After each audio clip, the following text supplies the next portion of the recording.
Welcome to future study point. और आज आप पढ़ने जा रहे हैं ये सैम्पल पेपर मैथमेटिक्स का। तो सेक्शन ए का तो हम पहले कर चुके हैं। तो जिन बच्चों ने सेक्शन ए का वीडियो नहीं देखा तो उस डिस्क्रिप्शन बॉक्स में लिंक दे रखा है, तो वो उसकी स्टडी कर सकते हैं। तो आज कराते हैं सेक्शन बी। और सेक्शन बी में बच्चों 5 क्वेश्चंस हैं, जिसमें प्रत्येक क्वेश्चन 2 मार्क्स का है। तो यहाँ पर क्वेश्चन नंबर 21 है। तो क्वेश्चन नंबर 21 में आपको प्रूव करना है कि √2 एक इरेशनल नंबर है। तो कैसे इसको प्रूव करेंगे? हम ये मान के चलेंगे कि √2 क्या है, एक रेशनल नंबर। तो let √2 is a rational number. अगर रेशनल नंबर होगा तो रेशनल नंबर को कैसे लिखा जाता है? P/Q की फॉर्म में हमने तो लिख लिया √2 = A/B, where A and B are coprime number. तो को-प्राइम नंबर क्या होता है? को-प्राइम नंबर का मतलब होता है जिन नंबर के बीच में कोई कॉमन फैक्टर नहीं होता। जैसे एग्जाम्पल के तौर पे 3 और 11, इन दोनों में एक के अलावा कोई भी कॉमन फैक्टर नहीं है। तो 3 और 11 क्या होंगे? Co-prime number. तो अब क्या करते हैं, बी को इधर ले आते हैं। B√2 = A, squaring both sides. तो दोनों साइड में स्क्वायर करने के बाद हमें प्राप्त होता है 2B² = A²। तो यहाँ पर से इसको इक्वेशन नंबर 1 देते हैं नाम। तो इक्वेशन नंबर 1 यहाँ पर क्या कह रहा है कि A² इज डिवाइजिबल बाई 2, यानी A² का एक फैक्टर क्या है, यहाँ पे 2 है। तो इसलिए ये क्या हुआ, 2 से डिवाइजिबल है। और जब A² 2 से डिवाइजिबल होगा तो ऑब्वियसली A भी क्या होगा, A will also be divisible by 2। और जब A डिवाइजिबल बाई 2 है तो इसका मतलब A का 2 फैक्टर तो होगा ही होगा। तो therefore A = 2C। जब 2 से डिवाइजिबल है तो इसका मतलब A = 2C लिख सकते हैं, जहाँ पे where C is another positive integer. A = 2C को इक्वेशन नंबर 1 में रख लेते हैं। Putting A = 2C in equation first. Equation first रखने में क्या होगा, 2B² = और A की जगह में हमने 2C रख लिया तो 2C का होल स्क्वायर हो जाएगा। ये आ जाएगा हमारे पास 2B² = 4C²। और ये आ गया B² = 2C²। ये इक्वेशन नंबर 2 रख देते हैं नाम इसका। तो यहाँ पर से क्या मिल रहा है कंक्लूजन? जो कंक्लूजन यहाँ पे मिला था वही मिल गया कि B² इज डिवाइजिबल बाई 2। तो B will also be divisible by 2। तो इक्वेशन नंबर 1 और इक्वेशन नंबर 2 क्या कहती हैं? From equation 1 and 2 we concluded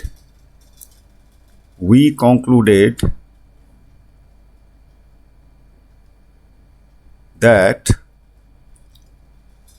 2 is common between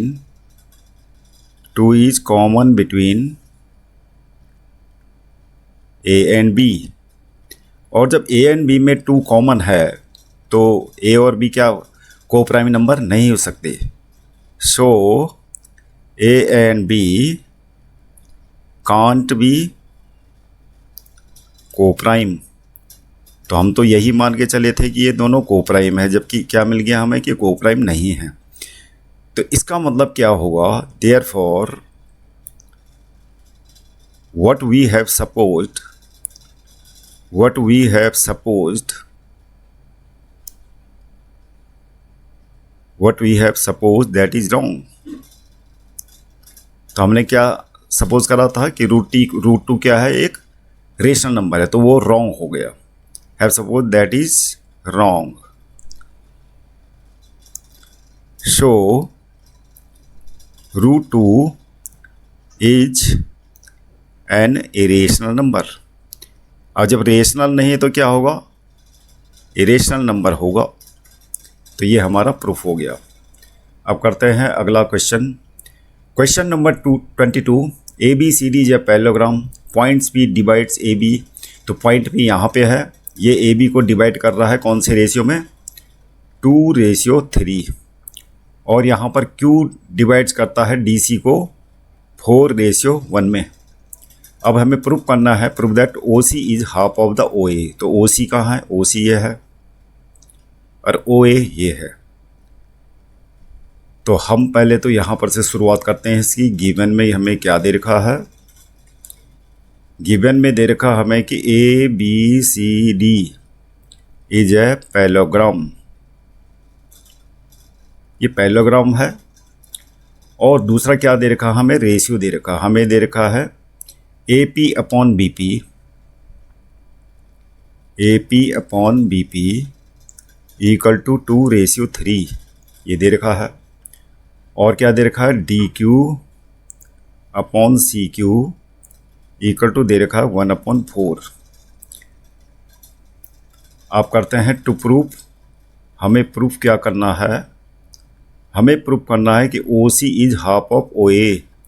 तो O C equal to half of O A लिख लेते हैं, ये प्रूफ करना है। प्रूफ, अब इसका प्रूफ में हम सॉल्यूशन करते हैं। और सॉल्यूशन करते हैं हम शुरुआत कहाँ से, हमें जो प्रूफ करना तो था ओ ए और ओ सी साइड दोनों का इन्वॉल्वमेंट होना चाहिए यहाँ पर, ओ सी और ओ ए। तो ये कौन से ट्रायंगल के पार्ट हैं, triangle A P O, triangle C Q O. तो इन दोनों ट्रायंगल को कंसिडर करते हैं। In triangle A O P, in triangle A O P and triangle C O Q, यहाँ पर angle A O P equal to होगा angle Q O C के। और ये दोनों क्या होंगे, वर्टिकली अपोजिट एंगल। और ये वाला एंगल होगा इक्वल इस वाले एंगल के, क्योंकि अल्टरनेट एंगल होंगे। Angle O A P, angle O A P equal to होगा एंगल ओ सी क्यू के। ये क्या है, अल्टरनेट एंगल। अल्टरनेट एंगल क्यों होंगे, क्योंकि डी सी पैरेलल क्या है, ए बी है। और स्लैंट लाइन क्या है, ए सी। ए सी क्या है, स्लैंट लाइन। अब ये दोनों डबल ए रूल से, हालांकि ट्रिपल ए रूल भी लगा सकते हो आप, क्योंकि ये एंगल भी इक्वल होगा किस एंगल के, इसके। लेकिन नो प्रॉब्लम, दो एंगल काफ़ी हैं प्रूव करने के लिए, सिमिलर प्रूव करने के लिए। तो दोनों ट्रायंगल्स क्या हो जाएंगे, triangle A O P will be similar to triangle C O Q. और ये क्या हो गया, double A rule, double A rule of similarity, ये हो गया। अब हम क्या लिख सकते हैं, सिमिलर ट्रायंगल्स की क्या होती है, साइड्स प्रोपोर्शन में होती हैं। तो हम लिख सकते हैं यहाँ पे ओ ए अपॉन में ओ सी इक्वल टू क्या होगा, ओ पी अपॉन में O Q, O P upon में ओ क्यू। लेकिन हमें उसकी ज़रूरत नहीं है, तो हम क्या लिखेंगे, A P upon C Q. तो तीनों साइड्स में से प्रोपोर्शन में होती है, लेकिन जो है हमें उसकी ज़रूरत नहीं तीसरे वाले की। अब क्या है कि ओ ए अपॉन ओ सी हो गया। ए पी हम यहाँ पर वैल्यू पुट कर लेते हैं। यहाँ पर सबसे पहले तो ए पी और सी क्यू की वैल्यू चाहिए हमें। तो ए पी और सी बी की वैल्यू निकाल लेते हैं यहाँ पे। ए पी जो है, ए पी की वैल्यू कैसे आएगी, ए पी इसका रेशियल नंबर क्या है 2, और रेशियल नंबर का सम क्या है 2 + 3 5। और ए पी किसका पार्ट है, होल क्या है, ए बी है। तो ये आ जाएगा उसी प्रकार जैसे AP आया वैसे ही हम CQ निकाल लेते हैं। CQ होगा तो CQ में क्या है, CQ की रेशियल नंबर क्या है 1 है और सम ऑफ रेशियल नंबर 5 नीचे आ जाएगा और होल क्या है DC। अब DC और AB दोनों इक्वल होंगे तो हम इसको क्या लिख सकते हैं 1/5 मल्टी AB। अब ये दोनों वैल्यू AP और CQ को यहाँ रख लेते हैं इक्वेशन नंबर 1 में। यहाँ पर इक्वेशन नंबर 1 में वैल्यू रखने पर ये हो जाएगा OA/OC इक्वल टू AP कितना है 2AB/5 और अपॉन में OC की वैल्यू क्या है AB/5। 5 से 5 कैंसिल, AB से AB कैंसिल, तो ये आ गया 2/1 और यहाँ से ये प्रूफ हो गया हमारा कि OC equal to half of OA। अब करते हैं अगला question. Question number 23। From an external point P, two tangent PA and PB are drawn to a circle with center O. At a point E on the circle, a tangent is drawn to intersect PA and PB at C and D, respectively PA equal to 10 centimetre. हमें condition दे रखी है ये tangents क्या है, ये tangents है PA, ये length, और टेंजेंट्स क्या होती हैं इक्वल होती हैं। तो ये हमें दे रखा है और हमें क्या निकालना है, ये जो ट्रायंगल्स है इसका पेरीमीटर निकालना है PCD। तो हमें क्या करना है, सबसे पहले तो हमें जो दे रखा है AP, मतलब हम सबसे पहले जो दे रखा है पेरीमीटर दे क्या रखा, मतलब कि पेरीमीटर ऑफ निकालना हमें यहाँ पे पेरीमीटर ऑफ ट्रायंगल PCD निकालना। तो ट्रायंगल ऑफ PCD इसके तीनों साइड्स क्या हैं, एक तो PC है, दूसरी क्या है CD, प्लस में क्या है DP। तो इनको कैलकुलेट करना हमें, जबकि हमें दो टेंजेंट्स की लेंथ दे रखी है। तो यहाँ पर ध्यान लगा के देखना आपको कि C पॉइंट से दो टेंजेंट ड्रॉ हो रखे हैं AC और C, तो ये दोनों आपस में क्या होंगी इक्वल होंगी। तो ये भी लिख देना आपको कि टेंजेंट, ये आपको सबसे पहले लिख देना कि tangent drawn from external point, tangent drawn यहाँ लिख सकते हो आप सबसे पहले tangents drawn to circle from an external point are equal, from an external point, from an external point are equal. तो ये इसका यूज़ करेंगे हम नीचे जहाँ ज़रूरत पड़ेगी। तो PC हो गया, PC को हम क्या लिख सकते हैं, PC को हम लिख सकते हैं कि अगर AP minus AC, AP minus AC plus CD, CD को तो क्या है CD है, CD को CD रहने दे देते हैं, या फिर CD को लिख सकते हैं CE प्लस DE, प्लस में DP क्या हो जाएगा BP माइनस BD। अब यहाँ पर क्या करते हैं AP माइनस AP कितना है, AP है हमारा 10 सेंटीमीटर और AC को हम C लिख सकते हैं, ये CE हो गया, ये अपनी जगह में रहेगा और ये भी अपनी जगह में रहने दो इसको एज इट इज़। और BP को लिख सकते हैं हम मिनी BP, हाँ BP क्या है 10 है और BD कितना है DE के इक्वल है। तो ये जो हमने ऊपर लिखा हुआ है तो बाद में लिखने की ज़रूरत नहीं है आपको। Tangent drawn to circle from external point are equal, तो उसी की वजह से हमने ये सबको करा है। तो यहाँ पर ये कैंसिल हो जाएगा, ये कैंसिल हो जाएगा, तो क्या आ गया 20 सेंटीमीटर हमारा पेरीमीटर आ गया आंसर। अब है क्वेश्चन नंबर 24। क्वेश्चन नंबर 24 में दे रखा tan A + B = √3 और tan a minus B equal to 1/√3। तो ये दो इक्वेशन बनेगी इसकी। पहला दे रखा है tan a plus B equal to √3।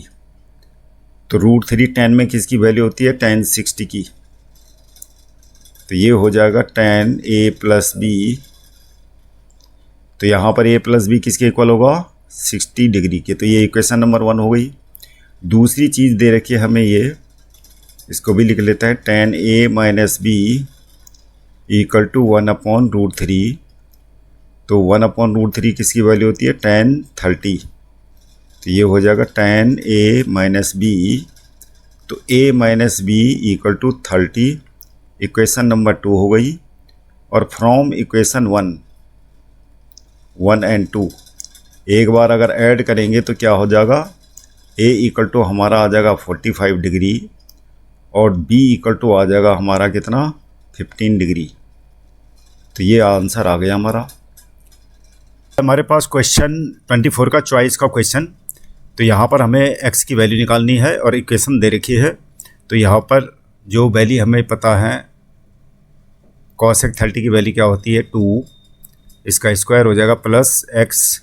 sin 60 की वैल्यू होती है √3/2 का होल स्क्वायर माइनस 3/4। tan 30 की वैल्यू होती है 1/√3, इसका स्क्वायर हो जाएगा इक्वल टू 10 हो गया। ये हो जाएगा हमारा 8 प्लस इधर हो जाएगा 3x स्क्वायर, नहीं 3x, और अपॉन में क्या है?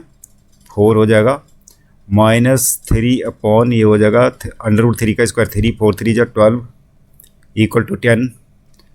अब क्या करते हैं? x वाले टर्म्स एक तरफ रख लेते हैं, नंबर्स दूसरी साइड में आ जाएंगे, साइन चेंज हो जाएगा इनका, और ये हो जाएगा 2 प्लस 3/12।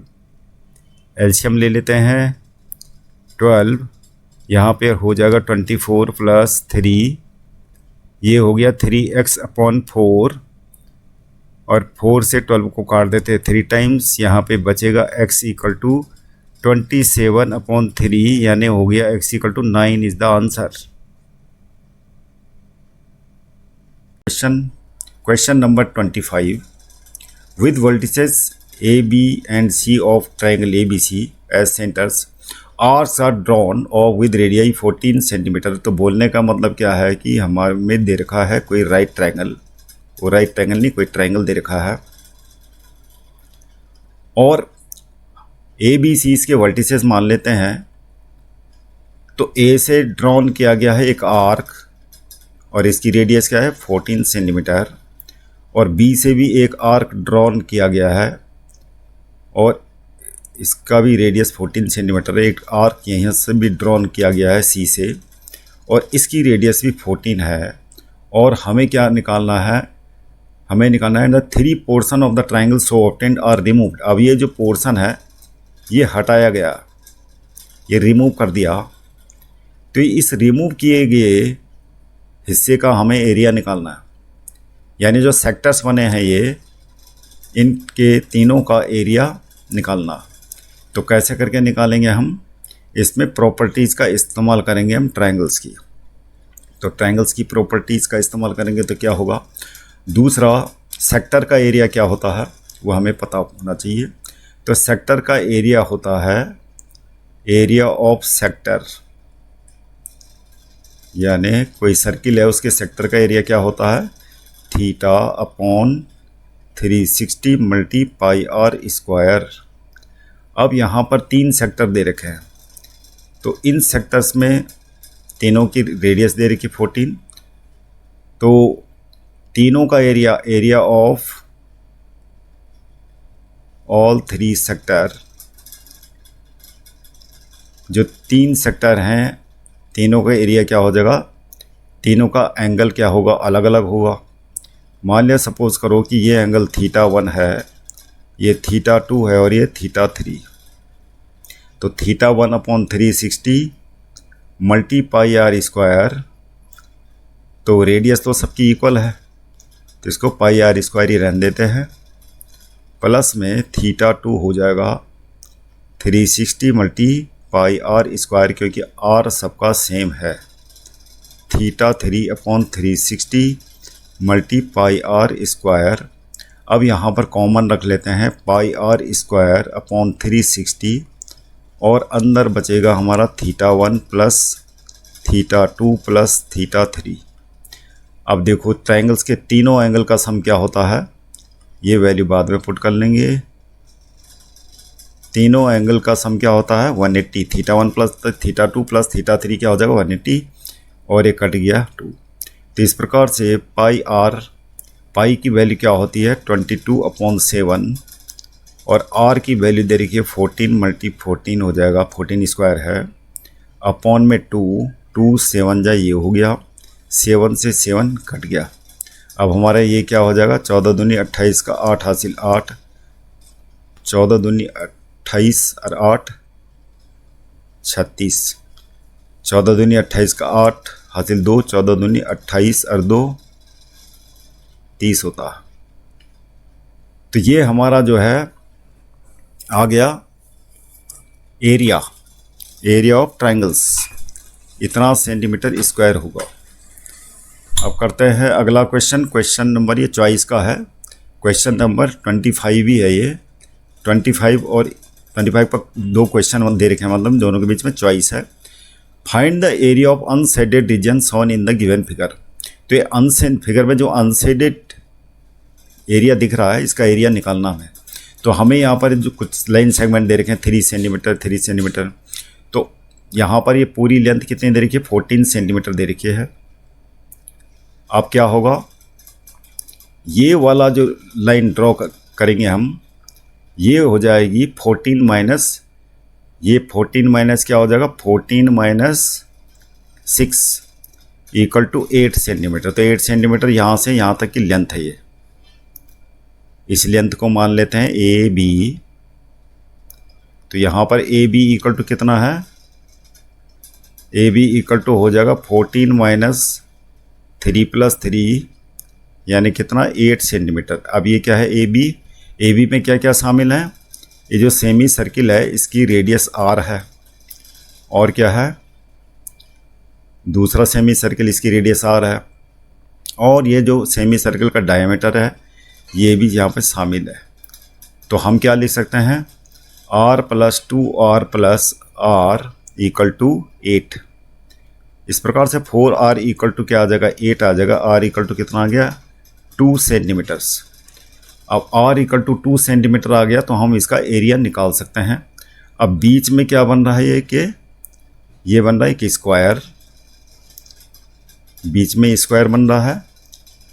हम चारों सेमी सर्किल का एरिया निकालेंगे, यानी एरिया अनशेडेड पार्ट का एरिया क्या हो जाएगा, अनशेडेड एरिया हो जाएगा आपका, एक तो चारों सेमी सर्किल का एरिया हो जाएगा 4 × पाई आर स्क्वायर।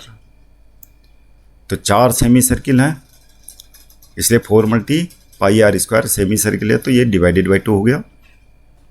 प्लस में एरिया ऑफ क्या है स्क्वायर, एरिया ऑफ स्क्वायर क्या है, इसकी जो डायमीटर है सेमी सर्किल का वही इस स्क्वायर का जो बना हुआ बीच में इसकी साइड आ जाएगी, यानी 2r आ जाएगा। तो 2r का होल स्क्वायर कर देते हैं।